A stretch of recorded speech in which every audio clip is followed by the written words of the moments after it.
The crash had ended hours ago, but Captain Elias Ward was still hearing the echo of metal twisting and breaking. His ship, the Dawn Voyager, now lay torn open on the icy ground, half buried in blue mist. The world around him was silent, cold, and endless. He had landed on no map, no signal from orbit, no voice in his headset, only the wind, low, ghostly, whispering through the wreck. He checked his suit again. Oxygen, barely half left. Power, critical. Heat, almost gone. The display flickered, and a soft alarm blinked red. He sighed and looked up at the sky. It was dark violet filled with floating ice particles that reflected a strange, soft light. He felt small, alone. "This is Captain Elias Ward. If anyone's receiving this..." His voice broke the silence. He stopped, realizing no one would hear him. He needed warmth, food, and rest. But most of all, he needed fire. He crawled through the wreckage, gathering what little he could find: broken panels, insulation foam, old wiring. He found a cracked emergency beacon, its power cell still glowing faintly. He smiled weakly. "You'll do," he whispered. He dug a small pit beside a rock wall and built a tiny pile of debris. His gloved hands shook as he connected the wires to the beacon cell. A small spark flashed, then vanished. He tried again, harder this time. Snap. Another spark. Finally, the dry insulation caught fire. A small orange flame flickered to life, dancing weakly against the blue cold. Elias watched it like a starving man staring at food. For the first time in days, he felt heat touch his skin through the suit. He sat near it, quiet, just breathing. "Beautiful," he whispered. "You're the first light on this world." But as he watched the fire grow, he felt a strange chill. Not from the cold, but from something else. The hairs on his neck rose. His survival training screamed, "You're being watched." He stood slowly, scanning the fog. The light from the flame pushed back the mist in a wide circle, but beyond that, only darkness. Still, something was there. A shape? A movement? He turned on his helmet light and pointed it toward the rocks. For a second, he thought he saw eyes, 2 bright silver orbs. Then they vanished. His heart raced. "Is someone there?" His voice echoed softly, unanswered. He tried to calm himself. "It's just the shadows," he said. "You're alone, Elias. Just shadows." But when he turned back to the fire, he saw footprints in the frost. Fresh ones. Not human. Long, narrow, and ending in claw-like points. They surrounded his camp in a half-circle. Elias froze. He crouched, running his fingers over the prints. No, not animals. Too even. Too careful. He raised his blaster rifle, its power low but enough for 1 or 2 shots. The air felt heavier. Somewhere in the mist, a soft sound echoed, a whisper, like a woman's voice carried by the wind. He turned, aiming his light toward it. The sound came again, closer this time, clearer. It wasn't words he understood, but it carried rhythm like a chant or a call. His heartbeat thundered in his chest. He looked at the small flame, still alive, still glowing warm. Then he saw it again, movement between the fog. Tall shapes gliding silently. 1, then 2, then more. They weren't machines. They weren't rescue. They were alive.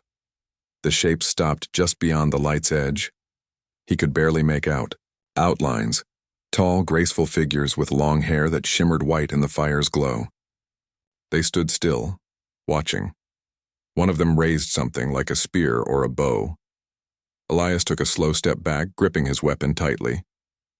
"Stay back," he warned, though his voice trembled. The figures didn't move.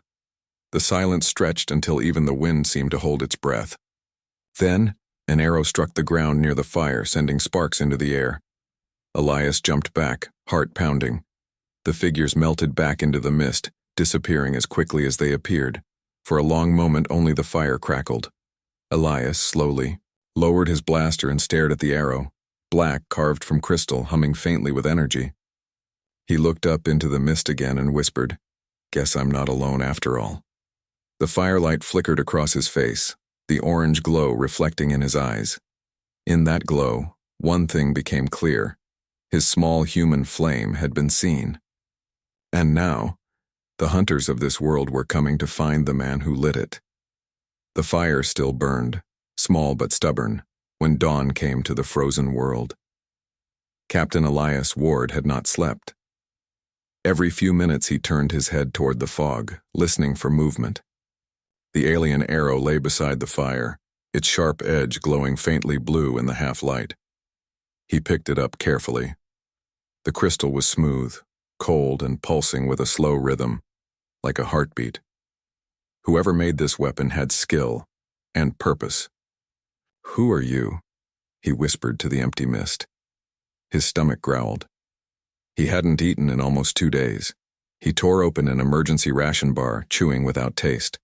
The cold air bit at his faceplate. The fire's warmth was fading, and he knew he had to gather more fuel. He stepped away from the wreckage, careful to mark his path. The mist shifted around him, making the landscape feel alive. Ice-covered rocks jutted like broken teeth. Somewhere far away, something howled, a long, haunting cry that echoed through the valley. Elias froze. His hand tightened on his blaster. "Animals," he whispered, though he wasn't sure. The sound was too intelligent. He moved faster, collecting bits of metal and carbon from his ship's remains. When he returned to camp, his heart sank. The footprints were back, fresh ones. The same claw-tipped shapes circled his fire again, and this time they came closer. He crouched near the fire pit, scanning the ground. A few pieces of dark fabric fluttered in the wind. He picked one up. It was part of a cloak, woven from some kind of strange fiber, light as air but strong as metal. He didn't hear them until it was too late. Thwip. An arrow shot past his shoulder and stuck into the wreckage behind him. Another hissed by his helmet. Elias dove behind a piece of torn hull, rolling onto his side. "Stop! I'm not your enemy," he shouted. The only answer was silence. Then a soft rustle. Movement in the fog. He aimed his blaster toward the sound. From the haze stepped a figure. Tall, slender, and deadly graceful. Her skin was pale like moonlight, marked with black patterns that looked burned into the flesh. Silver hair fell over her shoulders in long braids. She wore armor made from bones and metal shards. In her hand was a long, curved bow, carved from the same glowing crystal as the arrow. Elias held his breath. His finger hovered over the trigger, but he didn't fire. The woman spoke a single word in a language he didn't understand. Her voice was deep, calm, and cold. "I don't understand," he said slowly, lowering the gun. "Please, I mean no harm." Another figure appeared behind her, then another. 3 of them. Each carried weapons. Their eyes shimmered in the light like liquid silver. They surrounded him silently, every step light as snow. Elias kept his hands raised. "Look, I crashed. I'm just trying to survive. I needed fire, do you understand?" The first huntress stepped closer. Her gaze moved from his face to the small flame still burning behind him. She said another word. "Breaker." Elias frowned. "Breaker? No, I didn't break anything." She pointed to the fire again, then touched the ground and looked at the sky. The meaning was clear. He had disturbed something sacred. The wind blew through the valley, carrying strange whispers.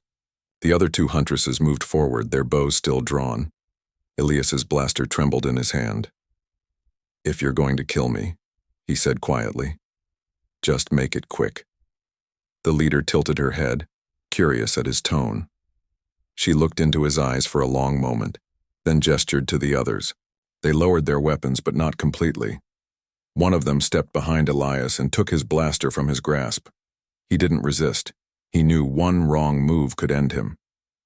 The leader reached out and touched his helmet visor with her fingertips. Her skin left faint frost marks on the glass. Then she said another word. Short, sharp, and final. The huntresses surrounded him, pushing him gently but firmly toward the mist. Elias stumbled, but followed.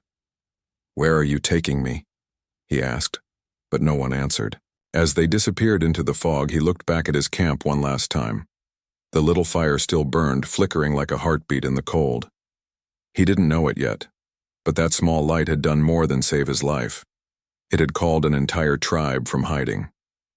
And now the man who made the forbidden fire was being taken to face their judgment. The mist grew thicker as the huntresses led Elias through the frozen valley. He could barely see 10 steps ahead. Their tall shapes glided like shadows in the fog, silent and watchful. Every sound, every crunch of ice felt amplified. Elias's breath formed clouds inside his cracked helmet. His oxygen meter blinked a weak red. He wanted to speak, to ask questions, but every time he opened his mouth, the leader gave him a sharp look that silenced him. She moved with a confidence that chilled him. This was her land, and he was trespassing. The group climbed a narrow ridge where the snow turned silver under the pale moons. Below, the world spread out like an ocean of ice and crystal. It was beautiful. And deadly. Elias stumbled on a rock, falling to one knee. A spear tip pressed against his shoulder instantly. The leader hissed a word, short and harsh. Elias raised both hands. "Easy, I'm okay. I won't run." The leader lowered her weapon but didn't smile. She said something to the others, and 2 huntresses came closer, binding his wrists with a rope made from woven fibers that shimmered faintly. It didn't hurt, but it felt alive, as if tiny threads moved under his skin. They walked again, through frozen spires and cliffs that glowed faintly from the inside, like ice filled with trapped starlight. Strange carvings appeared on some walls, tall figures holding orbs of fire kneeling before the sky. Elias stared. These people had history. After hours of walking, the fog finally broke. They reached a valley bathed in blue light. In the center stood tall, curved stones forming a circle. Between them burned a pale flame, not orange like his, but white and cold, hovering without smoke.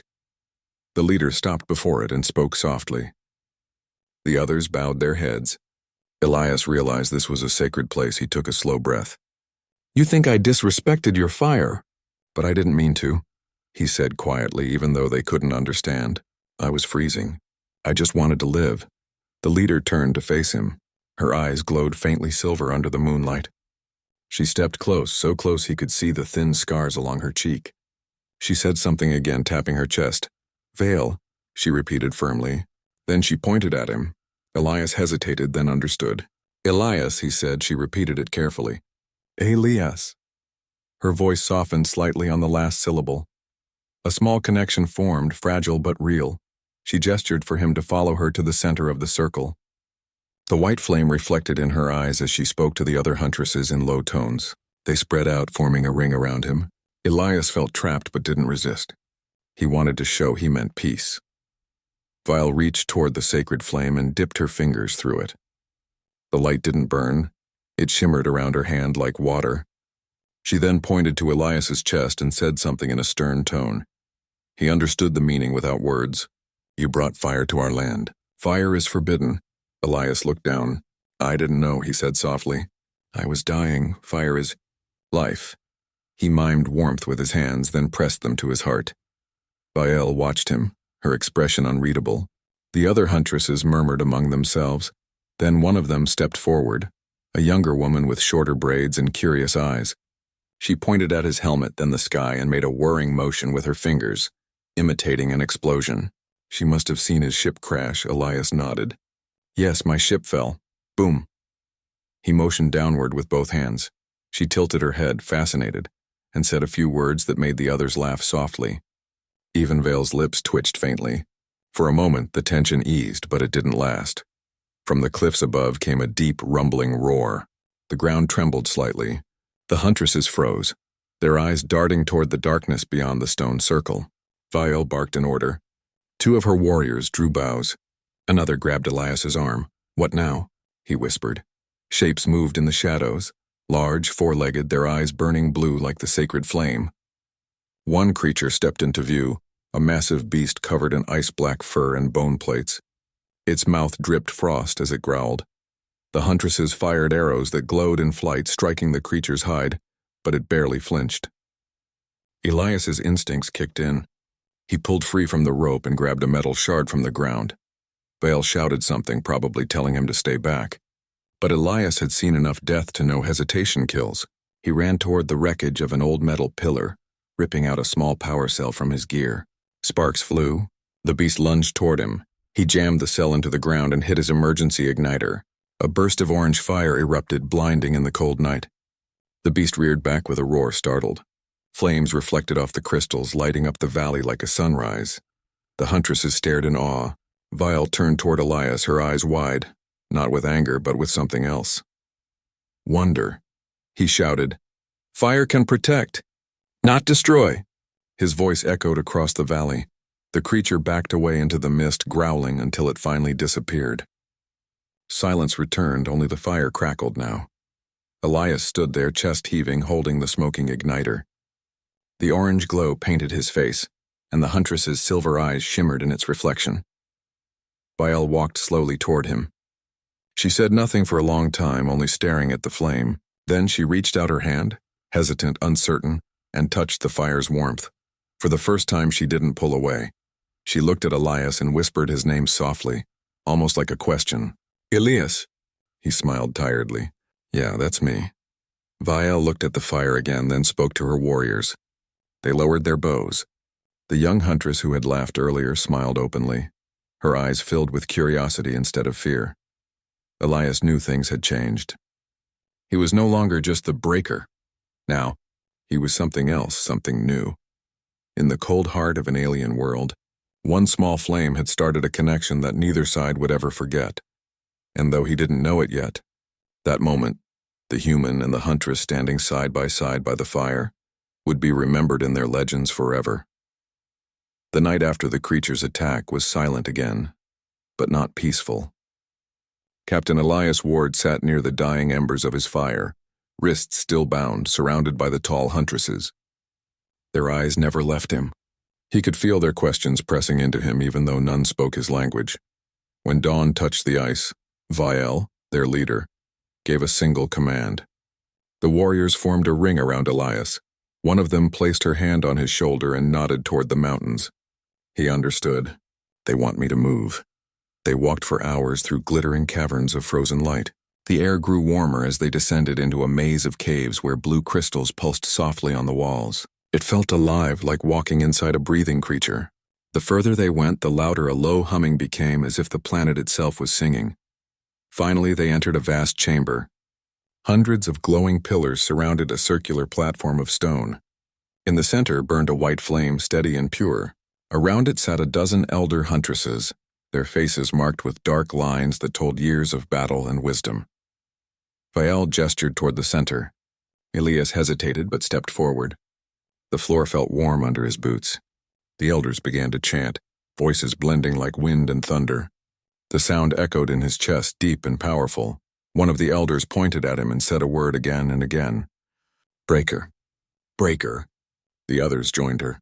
The word filled the hall. Elias understood. "They think I broke something sacred." He raised his voice carefully, hoping tone could speak what words could not. "I didn't break," he said. "I survived." He touched his chest, then mimed the cold, shivering, the spark, the flame. "Life," he said softly. "Warmth." Vial watched him, her expression unreadable. The elders murmured among themselves. Then one stood and threw a handful of glowing dust into the flame. The fire flared blue. The elder pointed to Elias, then to a tunnel leading outside. Vial turned to him and spoke slowly. "Trial. Fire." The meaning struck him. A test. Outside, the valley stretched wide under a storming sky. Wind whipped around the cliffs, carrying sharp ice. Elias's hands were freed, but the huntresses kept their weapons ready. Vial handed him a small torch, unlit. Then she stepped back. He looked from the torch to her. "You want me to prove something?" She gave a single nod. "Survive." Night. The wind howled louder. The meaning was simple. If you live, you are worthy. They left him at the edge of the valley as darkness fell. His stomach was empty, his suit weak, his body tired, but his mind burned with resolve. He crouched behind a cluster of rocks, shielding the tiny flame he managed to spark with a shard of his broken beacon. The orange light flickered weakly in the freezing wind. Snow began to fall, thin, sharp crystals that bit into his skin. Hours passed. The cold pressed deeper into his bones. Every gust tried to kill the fire. His fingers were numb, but he cupped the flame carefully, feeding it scraps of fuel from his last supply pack. Then he heard it, a low growl from the darkness. Glowing eyes appeared beyond the rocks. More beasts, smaller than the one before but faster, moving in a pack. Elias's breath caught. He reached for a metal rod lying nearby and stuck it into the ground beside the fire. "Not again," he muttered. "Not this time." The first creature leapt. He swung the rod hard, striking its jaw. It yelped and fell back.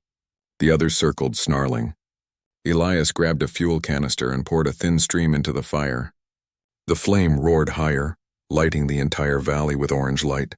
The beasts screeched and scattered. The heat pushed the cold back. He fell to his knees, shaking, staring at the dancing fire. He had survived the night's first test, but exhaustion was eating him alive. He didn't see the figure approaching until she stepped into the light.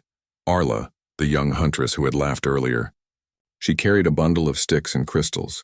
She looked around quickly, fear in her eyes. "Arla?" he whispered. She didn't understand his words, but she understood the tone. She dropped the wood beside him and knelt. Together they built the fire stronger, the orange glow turning golden against her silver skin. When it grew large enough, she held out her hands, feeling the warmth. Her eyes widened, filled with wonder instead of fear. "Lana," she said softly. Elias smiled faintly. "Fire," he corrected gently, tapping his chest. "Human fire," she repeated the word carefully. "Fayer." A small laugh escaped him. "Close enough." They sat together through the night, neither speaking much, just sharing the light.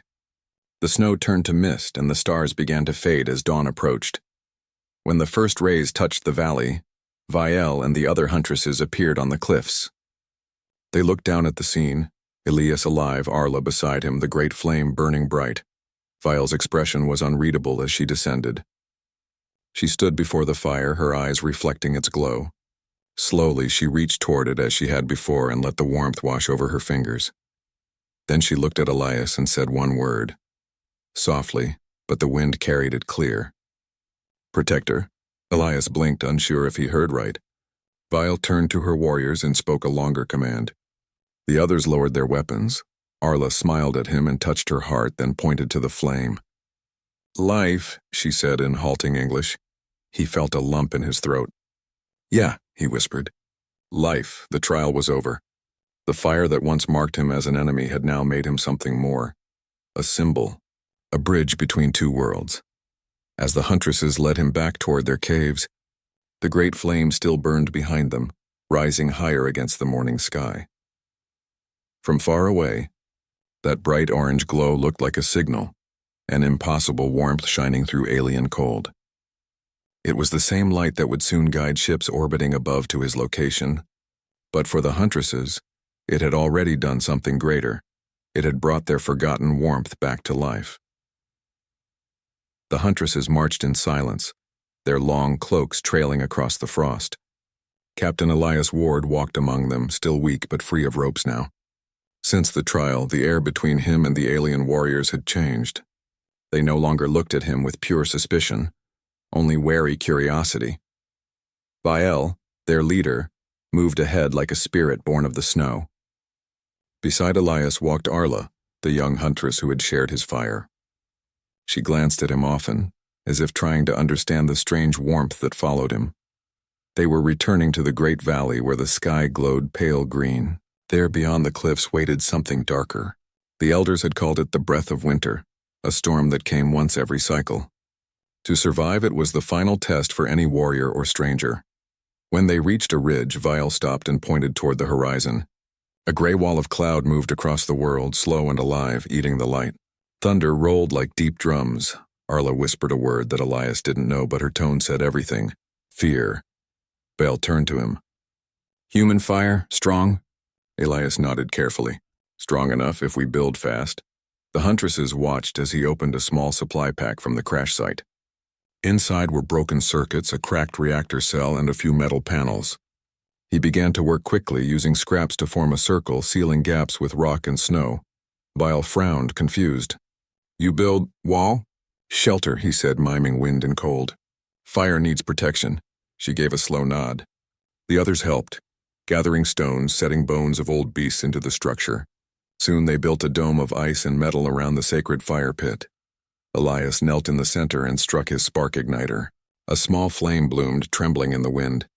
He shielded it with both hands until it grew into a steady glow. The storm was close now. The sky cracked open with flashes of blue lightning. The temperature dropped so fast the mist turned solid. The huntresses gathered near him. The dome shook under the first blast of wind. Snow swirled through the cracks like white smoke. "Stay close," he shouted over the roar. They pressed together, eyes wide, as the storm screamed outside. Hours passed. The fire dimmed, nearly dying. Elias tore fabric from his own suit to feed it. His hands bled from the cold. When his strength began to fail, Arla reached forward, cupping her hands around the flame beside him. Her eyes met his. "Together," she said, voice trembling. Elias smiled faintly through cracked lips. Together, their combined breath kept the ember alive. Vial watched silently, her stern face softening. She saw how the human refused to surrender, even when every storm wanted him dead. Finally, the wind began to ease. The howling turned to soft murmurs. When the first rays of dawn touched the dome, the fire was still burning. Elias fell back, exhausted. Arla laughed softly, a sound like chimes. She touched his shoulder. "You fight sky," she said. He chuckled weakly. "No, just refused to let it win." When they stepped outside, the world had changed. The storm had carved new shapes into the land. Ice trees shimmered like glass. The air smelled clean and new. Vale stood on a ridge looking over the frozen plain. She raised her arm and called out a word that echoed like thunder.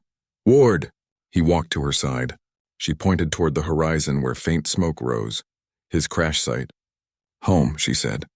Then after a pause, "But you stay?" Elias hesitated. "I have to go back when rescue comes." She studied him for a long time. "Your fire changed us," she said slowly, her accent thick but clear enough. "We feared warmth.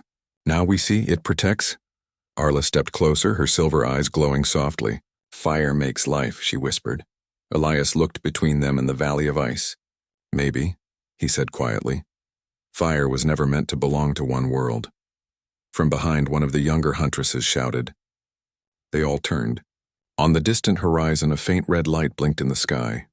Elias recognized it instantly, a beacon from a human rescue ship. His heart tightened. Help was coming. He should have felt joy, but instead there was a strange ache in his chest. He looked at Vial and Arla. "That's my people," he said softly. They found the signal. Arla looked at the sky, then back at him. "You leave." Her tone was neither angry nor sad, just knowing. He nodded slowly. "I don't want to, but I must." Vale placed her hand on his shoulder. "Then take this."